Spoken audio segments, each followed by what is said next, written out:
আমাদের ভারতবর্ষের যে ম্যাপটা এরকম দেখতে লাগে। তো যেখানে আমাদের ভারতবর্ষ র্যাডক্লিফ ভাগ করেছিলেন, ভাগ করার পরে যেটা দাঁড়িয়েছিল এই জায়গাটায় বাংলাদেশ, এখানটা হচ্ছে পাকিস্তান, অর্থাৎ আগে পশ্চিম পাকিস্তান, এটা পূর্ব পাকিস্তান। এই যে এই জায়গাটা থেকে এই দিকে পূর্ব দিকে টোটাল আমাদের উত্তর পূর্ব যদি বলি টোটাল আমাদের 8টা রাজ্য হয়। তো সেই 8টা রাজ্যের মধ্যে কি না এইদিকে সিকিম, তারপরে আছে মেঘালয়, আসাম, অরুণাচল প্রদেশ, নাগাল্যান্ড, মণিপুর, মিজোরাম, ত্রিপুরা। তো এই টোটাল 7টা রাজ্যকে আমরা 7 সিস্টার বলি। আর সিকিম আমাদের 7 সিস্টারের মধ্যে নয়, তার কারণ সিকিম হচ্ছে 1975 সালে আমাদের ভারতের সঙ্গে যুক্ত হয়। তো এখন দেখা যাচ্ছে এই যে এই জায়গাটায় ওটা দেখো ঠিক একটা মনে হচ্ছে মুরগির যে গলা, চিকেনের যে গলা, তো এই ন্যারো স্পেসটা অবস্থিত আমাদের এই ওয়েস্ট বেঙ্গলে শিলিগুড়িতে। তো যে কারণে নাম দেওয়া হয়েছে শিলিগুড়ি করিডর, এবং যেহেতু মানে একটা চিকেনের গলার মতো দেখতে সরু অংশ, সেখানে তাই বলা হচ্ছে চিকেন স্নেক।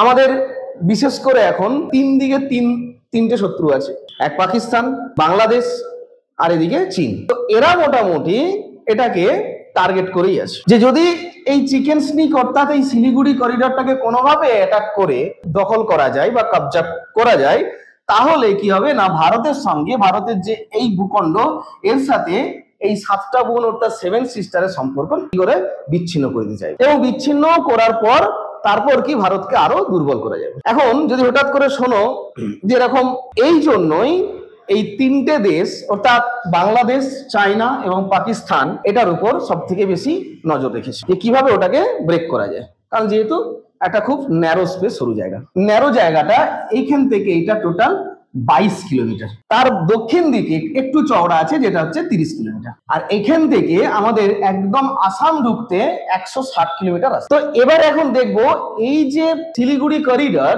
এর প্রতিবেশী দেশগুলো কি কি, পাশেই যে দেশগুলো আছে যেমন নেপাল, ভুটান আর বাংলাদেশ। আমাদের ভারতবর্ষ বাংলাদেশের সঙ্গে সব থেকে দীর্ঘতম বর্ডার শেয়ার করে, যার দৈর্ঘ্য হচ্ছে টোটাল কত 4096 কিলোমিটার। তো এখন এই যে বাংলাদেশ এখানে টার্গেট করে আছে শিলিগুড়ি করিডর যদি কোনোভাবে ব্রেক করে, কোনোভাবে তারা কবজা করে, তাহলে ভারতবর্ষের তো প্রবলেম হবেই, তার সঙ্গে সমস্যা হবে কার, আমাদের পশ্চিমবঙ্গের। কারণ এমনিতেই আমরা দেখছি যে পশ্চিমবঙ্গে বাংলাদেশি হুহু করে ঢুকছে, নানা করে আমাদের পশ্চিমবঙ্গেই বাংলাদেশি আছে 30 থেকে 40 লাখ। তো আসাম সরকার তো মানে ধরছে আর ফেলছে, তো আমাদের ওয়েস্ট বেঙ্গল সরকার কবে করবে এখন আমি জানি না, বা করবে কিনা সেখানে এখন সেটা দেখার থেকে সব থেকে ঠিক বড় কথা যে আমাদের এই জায়গাটাকে কিভাবে সুরক্ষিত রাখা যায়, এই শিলিগুড়ি করিডর ঢোকার চেষ্টা করছে। তো চায়না তো আমরা জানি অনেকদিন আগেই তারা তিব্বত দখল করে ফেলেছে। এই টাইবেটের এইখানে মাঝখানটা একটা জায়গা আছে যেটা কি না আমাদের সিকিম এবং ভুটানের মাঝখানে যে জায়গাটা,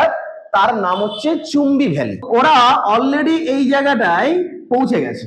আর এই যে এই জায়গাটা দেখতে পাচ্ছ, এইটাকে বলা হয় ট্রাই জাংশন। ট্রাই জাংশন কি না, এইদিকে সিকিম, এইদিকে ভুটান, অর্থাৎ সিকিম মানে আমাদের ভারতবর্ষ, আর তারপরে ওইদিকে চায়না, এই 3টে দেশের যে মাঝখানের অংশটা আমরা এটাকে বলি ট্রাই জাংশন। অলরেডি ওখানটা দিয়ে চায়না রাস্তা বানানো শুরু করেছে, বুঝতে পারছো, যেটা একদম শিলিগুড়ি করিডরের সামনে। তো যদি চায়না এখানে ঢুকে যায় কোনো কারণে, আজকে বাংলাদেশ চায়নার সাথে কেন বারবার ধরে বন্ধুত্ব স্থাপন করার চেষ্টা করছে, এমনি কারণ জানে যে চায়নার সাথে হাত মেলালে আর চায়না যেদিকে রাস্তাটি বানাচ্ছে, তো সেখানে তাহলে কি হবে, বাংলাদেশের সুবিধাই হবে। আর বাংলাদেশকে সব থেকে ভালো করে মনে করানো প্রয়োজন, যেটা ওদের মনে আছে কিনা জানি না, যে বাংলাদেশের জন্ম হয়েছিল ভারতের হাত ধরে। যদি ভারত না থাকতো তাহলে বাংলাদেশের জন্ম হতো না, মৃত্যুই হয়ে যেত। যে যেখানে 1971 সালে পশ্চিম পাকিস্তান আর পূর্ব পাকিস্তানের যে যুদ্ধ বেঁধেছিল, সেই যুদ্ধ থেকে রক্ষা করেছিল আমাদের ভারতবর্ষ। ওরা সেই ইতিহাসটা ঠিক ভুলে গেছে, যাই হোক, তো ওরা ভুলে যাওয়ারই লোক।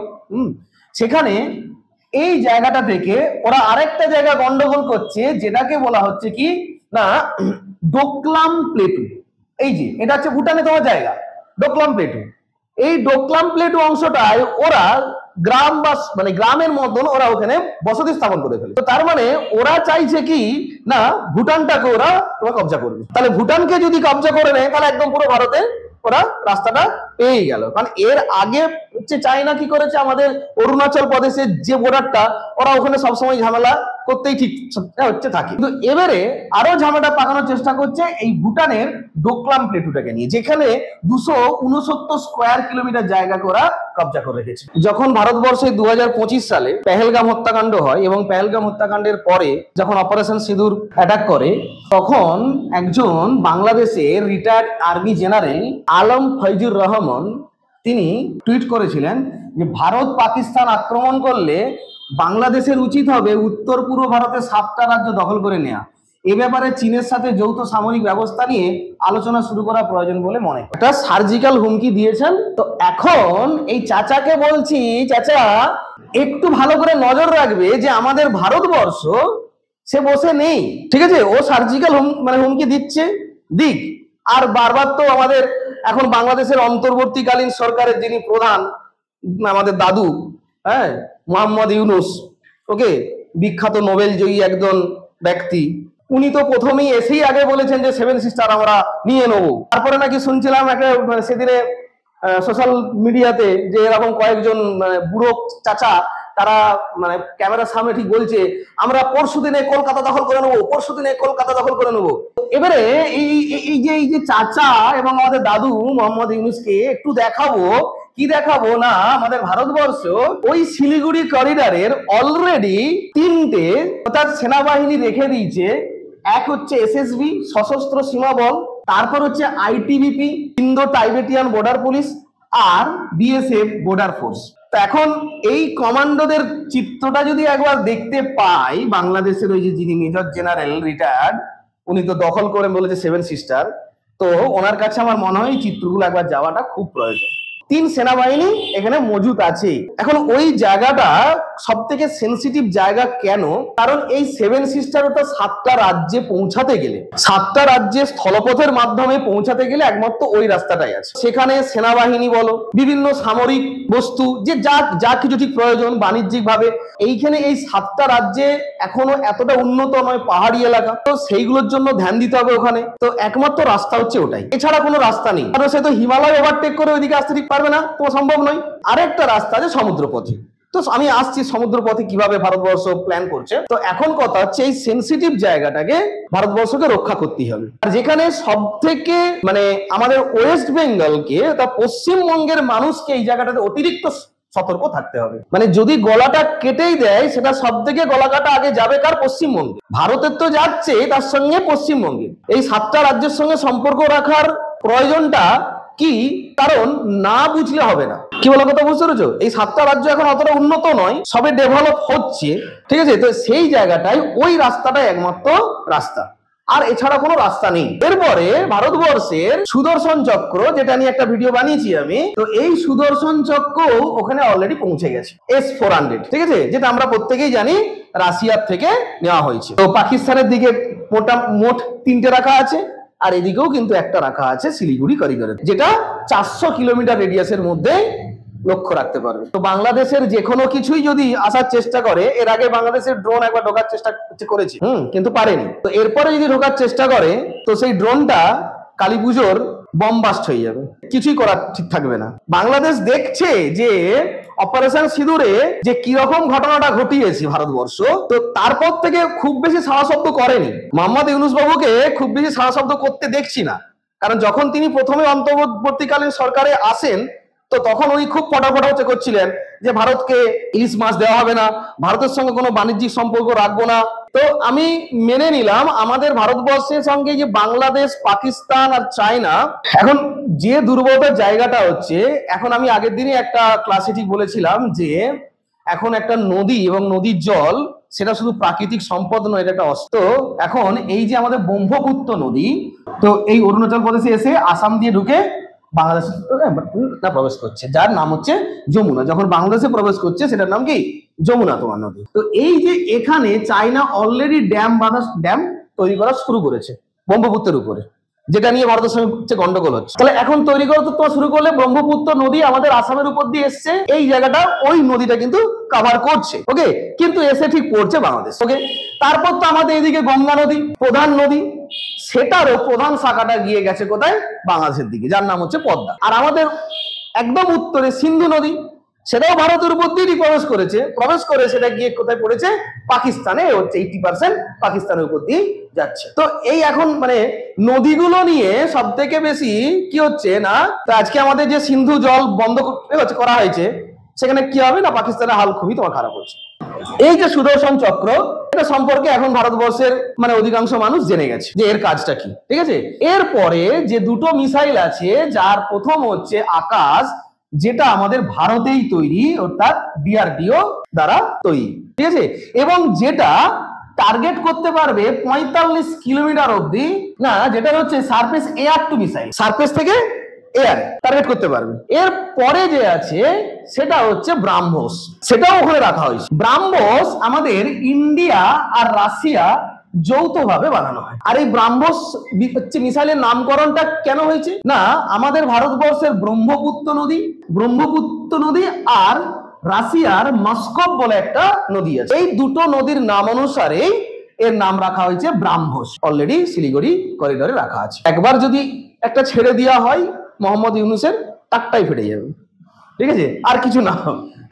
যাই, তো আমাদের ভারতবর্ষ কিন্তু বসে নেই, তাহলে তিনটে বাহিনী ওখানে মজুদ আছে, তার সঙ্গে কি না যে এয়ার স্ট্রাইক সিস্টেম সুদর্শন চক্র, অর্থাৎ S-400 আছে, ব্রাহ্মোস আছে এবং আকাশ অলরেডি এম করেই আছে। ভারতবর্ষ এতটা সহজ নয় ওই জায়গাটা ছেড়ে দেবে। আমি একটা কথা বলি, বাংলাদেশের খেলোয়াড়রা একটা আমাদের মোহাম্মদ শামির একটা বল মারতে পারে না, তারা নাকি বলে 7 সিস্টার কেড়ে নেবে আমাদের 7টা রাজ্য। ফ্রান্সের থেকে কেনা যে সব থেকে শক্তিশালী, যার নাম রাফাল, মানে তার কাজ দেখিয়ে দিয়েছে অপারেশন সিঁদুরেতে। 2-5 মিনিটের মধ্যে 25 মিনিটের মধ্যে 9খানা জঙ্গি ঘাঁটিকে উড়িয়ে দিয়েছে, আবার ঘুরে তোমার চলে এসেছে। তাহলে রাফাল যদি একবার 4টে যায়, 4টে গেলে মোটামুটি বাংলাদেশটা পুরোটাই ঠিক কভার হয়ে যাবে, একটা করে ফেলবে আর চলে আসবে। তো বাংলাদেশের লোক ঘুম থেকে উঠে দেখবে সবকিছু শেষ, আর কিছু নেই। এবারে কেন বলা হচ্ছে এই স্থলপথে জায়গাটাই, এই যে ধরো ব্রাহ্মোস মিসাইল, আকাশ, S-400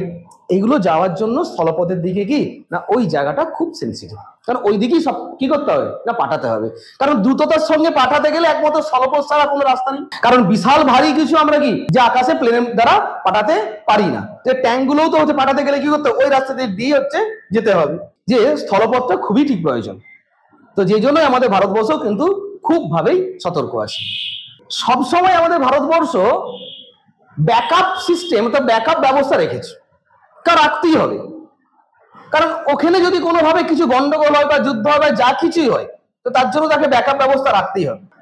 সমুদ্র পথে একমাত্র ওই রাজ্যগুলোর সঙ্গে সম্পর্ক রাখা হয়, তাহলে আমাদের মায়ানমারের সাথে সম্পর্ক কি করতে হবে, আরো ভালো করতে হবে, দৃঢ় করতে হবে, ঠিক আছে। তো সেটা অলরেডি আমাদের সঙ্গে এখন সম্পর্ক দৃঢ় হচ্ছে, যেমন ভারতবর্ষ, মায়ানমার, ভিয়েতনাম, থাইল্যান্ড, এই 3টে দেশের সাথে আমাদের ভারতের সম্পর্ক এখন যথেষ্ট ভালো আছে এবং আরো শক্ত হচ্ছে, ঠিক আছে। তো তাহলে যে জলপথ দিয়ে রাস্তা করা হয়, তাহলে এই যে পশ্চিমবঙ্গের কলকাতা বন্দর শ্যামাপ্রসাদ মুখার্জি পোর্ট থেকে কি না জাহাজ এইদিকে অতিক্রম করে, এইটা দৈর্ঘ্য প্রায় 539 কিমি, এটা অতিক্রম করে তোমরা না কোথায় যাবে না সিতবা পোর্ট, অর্থাৎ মায়ানমারের সিতবা পোর্টে গিয়ে ঢুকবে, ঠিক আছে। তারপর মায়ানমার থেকে স্থলপথ বা নদীপথ বা স্থলপথ হয়ে তারপরে আমাদের মিজোরামে ঢুকবে।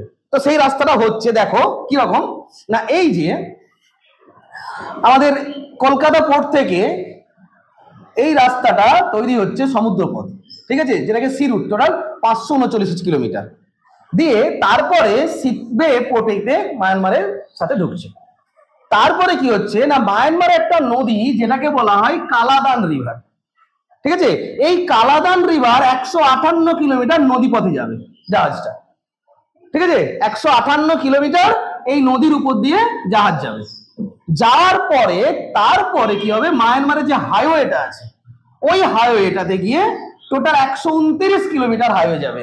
যাওয়ার পর আমাদের মিজোরামে একদম সোজাসুজি তোমার ঢুকবে, যার নাম যে Kaladan multi model project. Multi model কেন বলা হচ্ছে? কারণ সমুদ্রপথ, নদীপথ, তারপর স্থলপথ। তো এতে সুবিধাটা কি হবে?